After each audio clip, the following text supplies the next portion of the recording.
चलिए आज एक्सरसाइज 13.1 का वीडियो नंबर 8 है।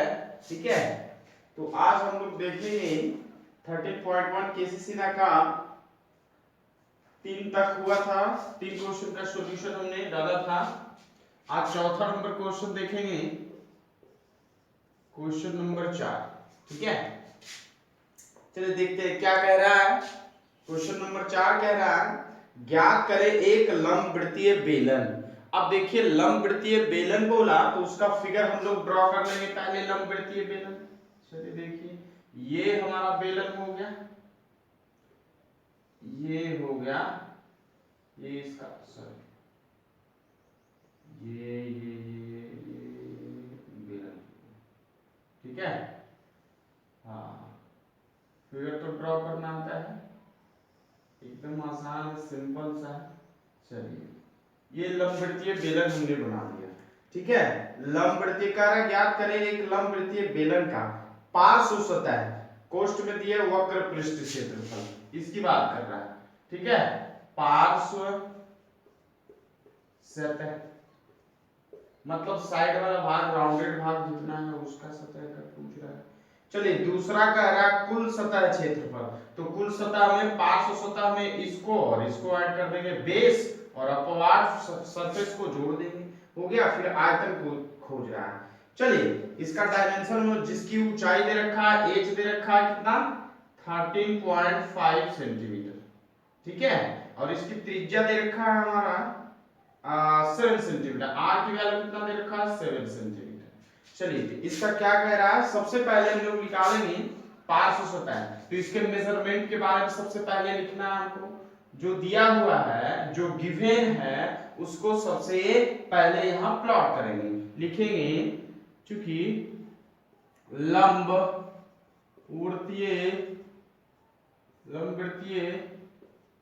बेलन की ऊंचाई h इज इक्वल टू कितना, 13.5 सेंटीमीटर। क्लियर है। चलिए फिर त्रिज्या दे रखा, आधार का त्रिज्या कितना दे रखा, r की वैल्यू दे रखा है 7 सेंटीमीटर। क्लियर है। तो पहला पूछ रहा है पार्श्व सतह क्षेत्रफल। तो फर्स्ट में पार्श्व सतह क्षेत्रफल। अब पार्श्व सतह की बात हो गया तो वही कर्व सरफेस। ठीक है, कर्व सरफेस मतलब वक्र पृष्ठ क्षेत्रफल की बात कर रहा है। चलिए तो पार्श्व सतह के क्षेत्रफल के बारे में हम लोग जानते हैं, इसका फॉर्मूला बताए थे ना। फॉर्मूला नहीं याद रखना है, फॉर्मूला इस तरीके से याद कीजिए फॉर्मूले को कि आधार के जब क्षेत्रफल की बात करें तो आधार की परिधि में 1 से मल्टीप्लाई करेंगे आप, और आयतन की बात करेगा तो इसके आधार के क्षेत्रफल को h से मल्टीप्लाई करेंगे। ठीक है, तो इसका आधार वृत्ताकार है तो बेलन के आधार का परिधि क्या हो जाएगा, 2 पाई r। चलिए 2 पाई r और h को, h की ऊंचाई, h गुना करना है, इसकी ऊंचाई से गुना करना है, 2 पाई r h। क्लियर है।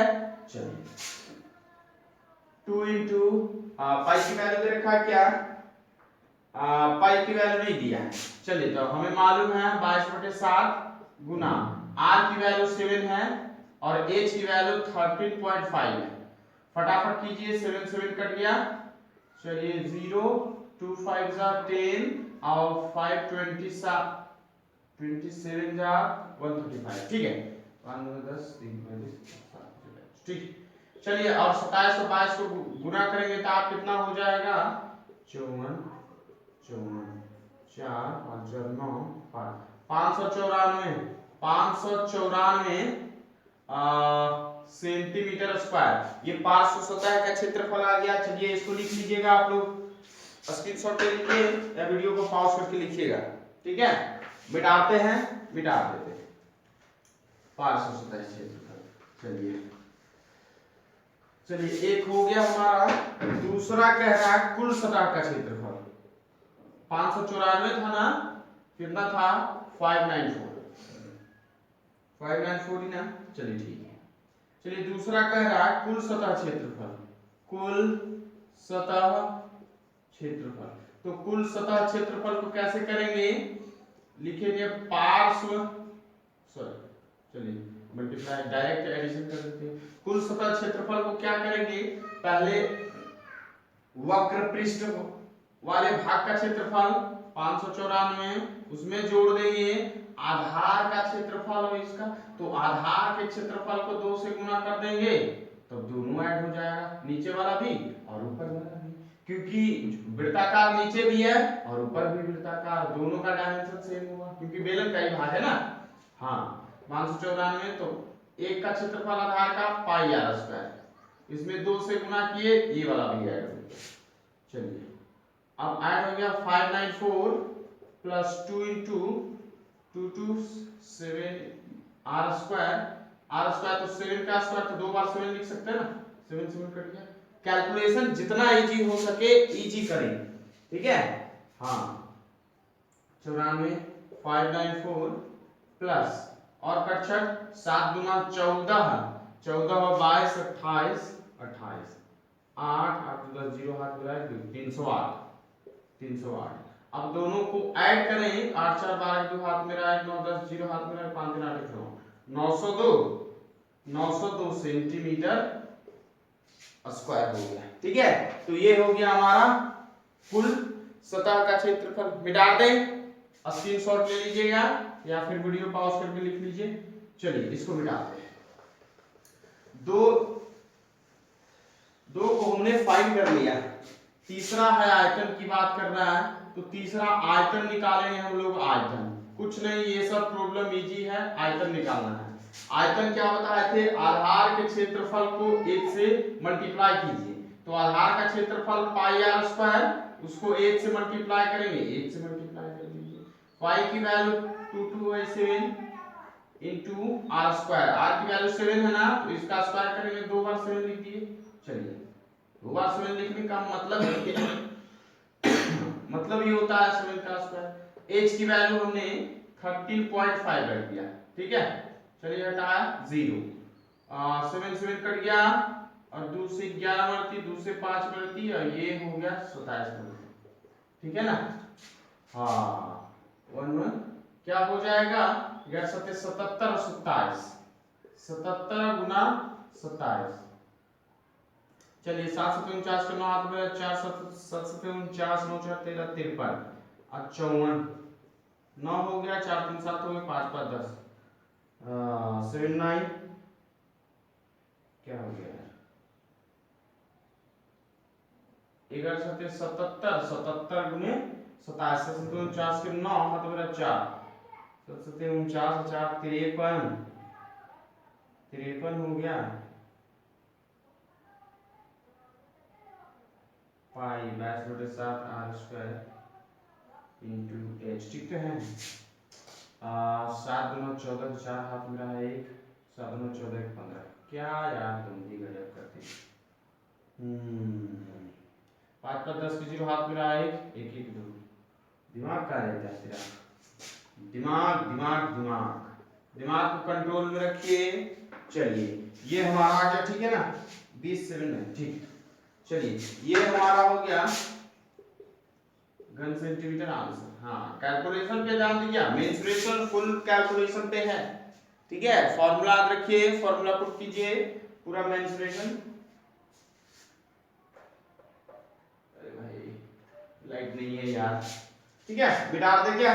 चलिए क्वेश्चन नंबर 4 हमारा क्लियर हुआ, 4 क्लियर हो गया। क्वेश्चन नंबर 5 पे चलेंगे। क्वेश्चन नंबर कितना, 5। क्वेश्चन नंबर 5, चलिए इसको देखिएगा ध्यान से, गौर से। कह रहा एक लंबवृत्तीय शंकु कह दिया, अब शंकु कह दिया तो शंकु का फिगर ड्रॉ कर लेंगे। चलिए शंकु फटाक से ड्रॉ कीजिए। ये हमारा शंकु तैयार हो गया। देखिए क्या है, ये सब फिगर बनाने में सेंटर को बनाने का मजा ही कुछ और है। हाँ कुछ नहीं है यार, बस समझना है कंसेप्चुअल। चलिए ये आधार की त्रिज्या, ये ऊंचाई और ये त्रिक लंबाई है। चलिए क्या रहा, शंकु की जो त्रिज्या और ऊंचाई का अनुपात 5:12 है। त्रिज्या r दिख रहा होगा, आर त्रिज्या और ऊंचाई का जो अनुपात दे रखा है 5:12 दे रखा है। अब अनुपात में है तो पहले क्या करते हैं, इसको मान लेते हैं, माना की ताना की कर लेते हैं थोड़ा। चलिए तो क्या हो जाएगा, मान लेते हैं माना की शंकु की त्रिज्या बराबर 5x, क्लियर है। ऊंचाई को मान लेते हैं, ऊंचाई h इज इक्वल टू कितना 12x, क्लियर है। आगे क्या कह रहा है, यदि इसका आयतन 314 घन सेंटीमीटर है, ठीक है। बेलन का सॉरी शंकु का आयतन दे रखा है, लिख देंगे डाटा जितना भी दे रखा है सबको लिख लेंगे। शंकु का आयतन दे रखा है कितना 314 सेंटीमीटर क्यूब, ठीक है। इतना दे रखा है तो तिरछी ऊंचाई ज्ञात करें, ठीक है, इतना दे रखा है। चलिए तो यहां से क्या करेंगे, इसका फॉर्मूला पुट करेंगे, बराबर में इसको लेके चलेंगे, इक्वेशन तैयार हमारा, ठीक है। तो शंकु का आयतन हम लोग जानते हैं क्या होता है शंकु का आयतन, अरे बेलन के आयतन का 1/3 नहीं होता है, बेलन के आयतन को 3 से डिवाइड कर दो। शंकु का आयतन हमने बताया था कि उसी त्रिज्या और उसी ऊंचाई के सेम ऊंचाई सेम त्रिज्या के शंकु और बेलन के आयतन का रिलेशन क्या होता है कि बेलन के आयतन का इसका भाग 1/3 होता है, ठीक है। तो हम लोग जानते हैं पाई आर स्क्वायर एच जानते हैं हम लोग बेलन का आयतन, अब इसको 3 से डिवाइड कर दिए, शंकु का आयतन हो गया, क्लियर है। चलिए 314, चलिए वो इस वाले प्रॉब्लम में पाई की वैल्यू दे रखा है 3.14, ठीक है। आर की वैल्यू पता है क्या, नहीं पता, हाँ पता है 5x इंटू 5x रखिए, इंटू h की वैल्यू पता है क्या 12x, ठीक है। फॉर्मूले को कांसेप्ट के थ्रू याद रखें, ज्यादा दिन तक याद रखेगा, ठीक है। 3 हो गया। अब देखिए 314 की बात है, अब 314 हो गया, अब कट छट रहा है 3 चक 12 और ये हटाइए तो 100 हो जाएगा नीचे, 314 गया और 4 से 25 बरती 5 5 25, अब 25 कट गया, अरे 5 5 25, अब 25 नीचे कट गया, x क्यूब हो जाएगा ना, x cube is equal to 1। अब देखिए x क्यूब रूट 1, अब x का क्यूब रूट, तो क्यूब रूट 1 का क्यूब रूट क्या होगा 1 होगा, इसलिए x की वैल्यू क्या आएगा 1 आएगा। मतलब इसकी जो देखिए अब क्या इतना हो गया, x का वैल्यू 1 आ गया, तो इसकी त्रिज्या कितना हो जाएगा, शंकु की त्रिज्या कितना हो जाएगा, लिख लीजिएगा शंकु की त्रिज्या कितना हो जाएगा r 5x है ना, 5x है तो 5 into 1 बराबर 5 सेंटीमीटर आंसर, क्लियर है। अब देखिए ऊंचाई की बात कर रहा है, ऊंचाई निकालना है तो ऊंचाई कैसे हो जाएगा, ऊंचाई दे रखा 12x तो 12 गुणे 1 बराबर 12 सेंटीमीटर, ठीक है। अब कह रहा तिर्यक ऊंचाई निकालना है, एल निकालना है, इसको मिटा रहे थोड़ा, इसको लिख लीजिएगा, भाई तो कुछ नहीं कैलकुलेशन है, ठीक है। मिटा लें, मिटा देते हैं।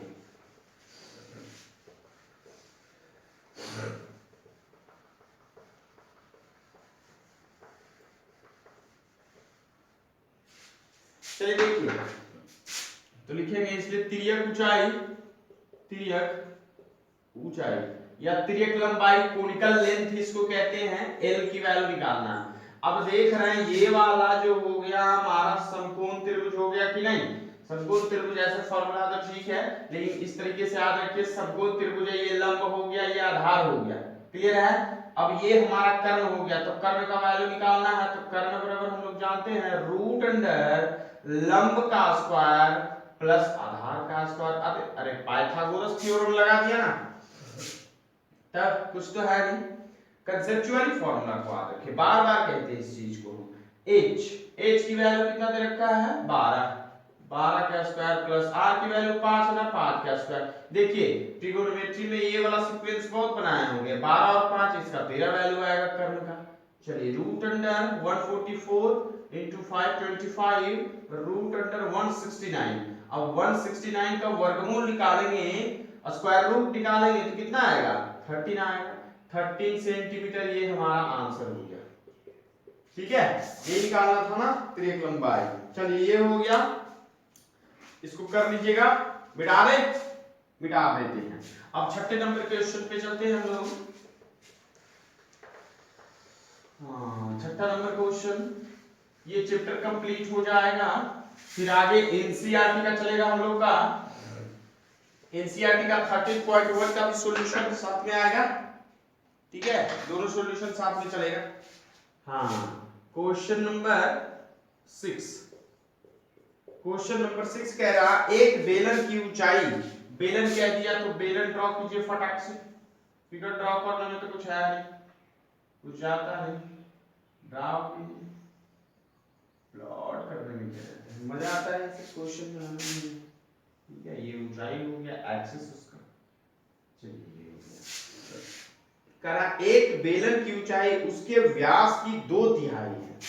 तो एच जो है इसका व्यास का 2/3 है। अब व्यास कह दिया तो आधार का व्यास हो। चलिए तो देखिए इसका व्यास यही होगा, अरे भाई राउंडेड भाग है तो इसके व्यास को हमने d मान लिया। मान लिया कि बेलन का व्यास कितना है, d है। ठीक है, तो इसकी ऊंचाई क्या हो जाएगा, अरे व्यास का 2/3। क्लियर है। चलिए तो h बराबर क्या आ जाएगा, 2d/3 हो जाएगा कि नहीं हो जाएगा। व्यास का 2/3 कह दिया, इतना हो गया। अब इसके r नाम दे दिए। ठीक है, इसकी त्रिज्या को हमने क्या नाम दिया, r नाम दे दिया। ठीक है, उस बेलन का आयतन 4 सेंटीमीटर त्रिज्या वाले गोले के बराबर है। तो कह रहा है इस बेलन का जो आयतन है, इस बेलन का जो आयतन है, एक गोला है 4 सेंटीमीटर त्रिज्या का। कितना त्रिज्या का, 4 सेंटीमीटर त्रिज्या का। 4 सेंटीमीटर त्रिज्या का एक गोले के आयतन के बराबर। इसका आयतन, इसका आयतन दोनों बराबर है। ठीक है, तो आगे क्या करा, इसके त्रिज्या को r नाम दिया था, इसके r1 दे देते हैं। ठीक है, चलिए आगे देखिए। तो बेलन के आधार की त्रिज्या का परिकलन करें, तो इस बेलन के आधार का त्रिज्या निकालना। अच्छा r और d में पहले रिलेशन निकाल लेते हैं, चलिए वो निकाल देंगे बाद में। तो क्या माने थे हम लोग पहले,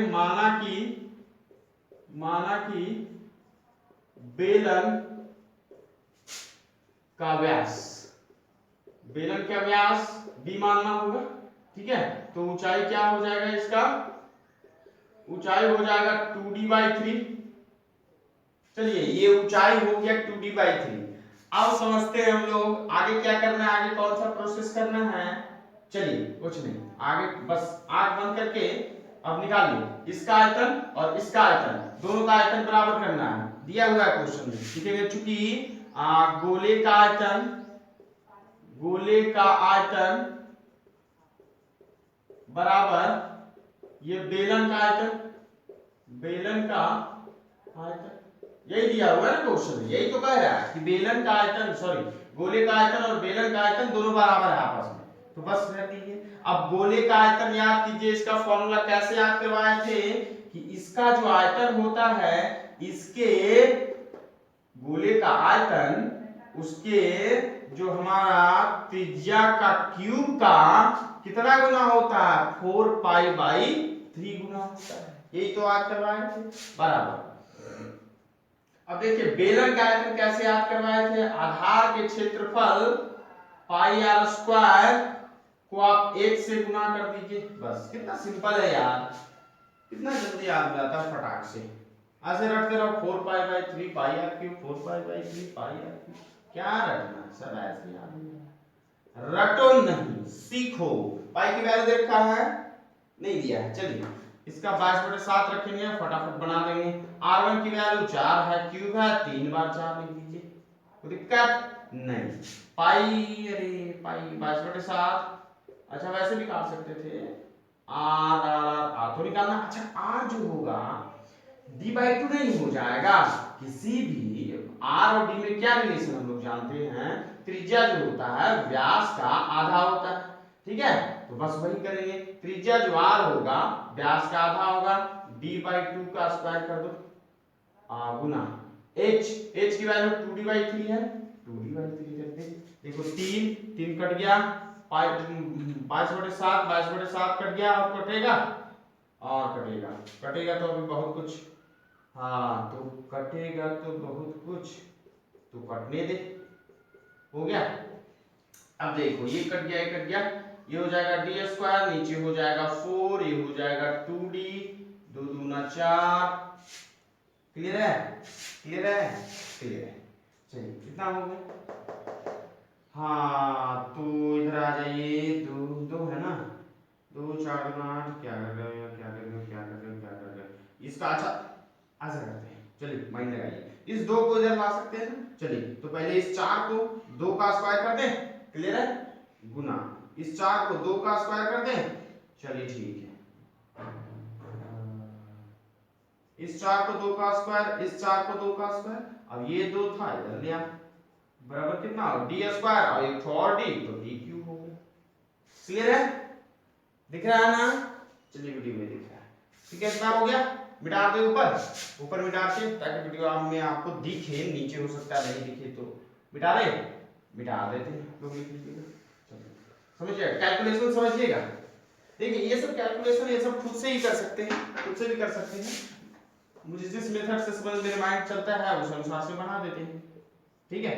ये 2 की देखिए, अब इसमें एक टेक्निक क्या है कि आधार सेम रहता है तो पावर जो इस पे कुछ पावर नहीं तो 1 है ना, 1 पावर हो जाएगा, कुछ नहीं है तो 1 हो गया, तो पावर सबका जोड़ दिए, 2 2 4 2 6 2 8 और 1 9, हाँ 2 पे कितना पावर हो जाएगा, 2 4 6 8 9 9, ठीक है, अब d³ हो गया, अब देखिए इसको क्यूब में चेंज कीजिए, 2 पर पावर 3 को 3 कर सकते हैं ना, पावर पे पावर रहे तो पावर गुना हो जाता है आपस में, 3 3 9, वही चीज तो की है, बस तोड़ दिए d³, ये q से q गया, क्लियर है, तो यहाँ पे 2 का क्यूब कितना होता है, 2 दूना 4 दूना 8, बस 8 इज इक्वल टू d, इसलिए d की वैल्यू कितना हो गया 8 सेंटीमीटर, क्योंकि आयतन जो है था सेंटीमीटर में, 1 सेंटीमीटर में था, इसलिए सेंटीमीटर, ठीक है, तो ये हो गया हमारा व्यास हो गया, लेकिन कह रहा था आधार की त्रिज्या निकालना, इसलिए कहेंगे, इसलिए बेलन के आधार की त्रिज्या, ठीक है, त्रिज्या r बराबर, आज थोड़ा स्पीड पकड़े हुए हैं, ठीक है, वीडियो ज्यादा लंबा ना हो इसके चलते, 2 4 8, चलिए 4 सेंटीमीटर आंसर, ये हमारा हो गया बेलन का, हाँ आधार की त्रिज्या, तो आधार की त्रिज्या ये हमारा केसीसी ना chapter number exercise number 13.1 clear हुआ, इसको आप लिखिएगा, ठीक है, तो चलते हैं नेक्स्ट वीडियो में, हम लोग मिलेंगे फिर से वीडियो नंबर 9 में मिलेंगे, ठीक है, अब इसके बाद एनसीईआरटी का 13.1 का प्रॉब्लम चलेगा, ठीक, चलिए तो घर पे पढ़ाई करते रहें, ऑल द बेस्ट।